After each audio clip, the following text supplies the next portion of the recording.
తన ఆశ్రమ ధర్మాన్ని నిలబెట్టుకునే ప్రయత్నం చేసింది. ఇది అడ్డుపెట్టి కురిపించలేవా?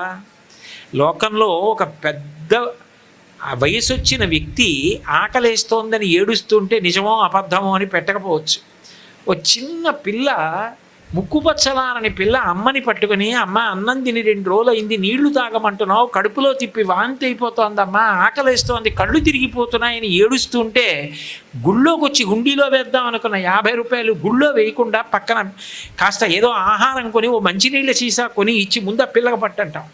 అమ్మ మనుష్యుల మేమే పిల్లలు ఏడిస్తే తట్టుకోలేము ఆకలికి. ఈ పక్షి పిల్లమ్మ ఆవిడ, పక్షి పిల్లకి ఆకలి ఎక్కువ, నువ్వు కరుణతో బ్రోచద్దు.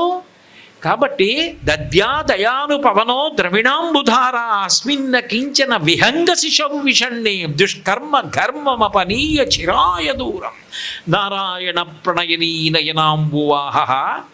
ఎన్ని నల్ల మబ్బులు వచ్చినా పెద్ద గాలి వస్తే మబ్బుల్ని కోటవతల పారేస్తుంది. అట్లా అమ్మా, నువ్వు నీ కడగంటి చూపు చేత ఆమె దుష్కర్మల్ని తొలగగొట్టి ఐశ్వర్యం ఇమ్మన్నారు. అమ్మవారు బంగారు ఉసిరికలు కురిపించింది, గంట పైచిలుకు.